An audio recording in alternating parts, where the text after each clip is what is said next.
আসসালামু আলাইকুম। First time খ্যাপসা recipe নিয়ে আসলাম।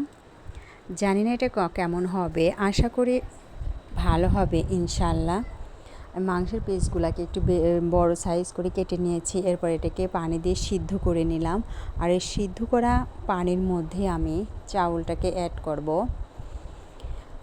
চাউলটা যে পট দিয়ে আমি মেপে নিয়েছি সেই পট দিয়ে দ্বিগুণ পরিমাণে পানি নিয়েছি, যাতে করে এটা পারফেক্টলি রাইসটা সিদ্ধ হয়। 50% সিদ্ধ হওয়ার পর এটাকে নামিয়ে রাখবো। এদিকে মাংসগুলোকে মশলা দিয়ে মাখিয়ে একটু এক্সট্রাভাবে ভেজে নিতে হবে। অলরেডি আমার চাউলটা 50% সিদ্ধ হয়ে গেছে, এটাকে নামিয়ে রাখবো। আর এদিকে মাংসের পিসগুলোকে ভেজে নিচ্ছি আলাদাভাবে, এটাকে ভুনা করে নিতে হবে। মাংসটা যখন ব্রাউন কালার হবে এটাকে নামিয়ে রাখবো। এদিকে পানি নিংড়ানোর জন্য আমি চাউলটাকে একটা ঝুড়িতে রেখে দিয়েছি একটা ন্যাকড়া দিয়ে।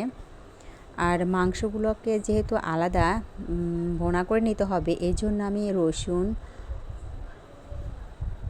কাঁচামরিচ আর পেঁয়াজগুলোকে হাতে বেটে নিয়েছি, যাতে করে এক্সট্রা একটা স্বাদ হয় নিজে হাতে বাটা মশলাতে।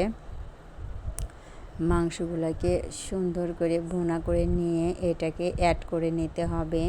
এখানে সব ধরনের মশলাই দেওয়া হয়েছে, হলুদের গুঁড়া, মরিচের গুঁড়া, আদা, জিরার গুঁড়া, কাঁচামরিচ বেটে নিয়েছিলাম, সবগুলো একসাথে অ্যাড করে দিয়ে মাংসগুলোকে ভুনা করে নিচ্ছি।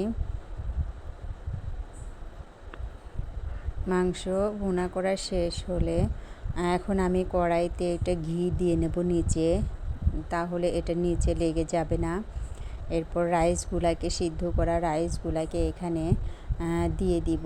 এক স্তর রাইস দেওয়ার পরে এখানে মাংসের পিসগুলো দিয়ে দিচ্ছি। এরপরে আবার দ্বিতীয় স্তরে এখানে রাইস দেওয়ার পরে আবার উপরে এটা দিয়ে দিচ্ছি। এভাবে স্তর বাই স্তর দেওয়ার পরে উপরে আমি এখানে ঘি অ্যাড করে দিচ্ছি।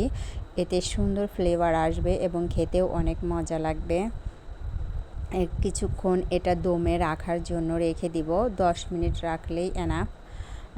সুন্দর ফাইনাল লুক এসেছে, এখানে দেখতেও সুন্দর হয়েছে এবং সুন্দর ফ্লেভার এসেছে। আর আমি সার্ভ করার জন্য মাটির কিছু জিনিস ইউজ করছি এখানে, প্লেট, জগ, গ্লাস। আমার খুব ভালো লাগে মাটির জিনিসগুলো। সুন্দর একটা ফ্লেভার এসেছে, অনেক মনে হচ্ছে অনেক মজাই হবে।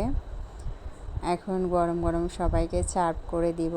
সবাই ভালো থাকবেন, সুস্থ থাকবেন। আল্লাহ হাফেজ। আর আমার রান্নাটা কেমন হয়েছে জানাবেন।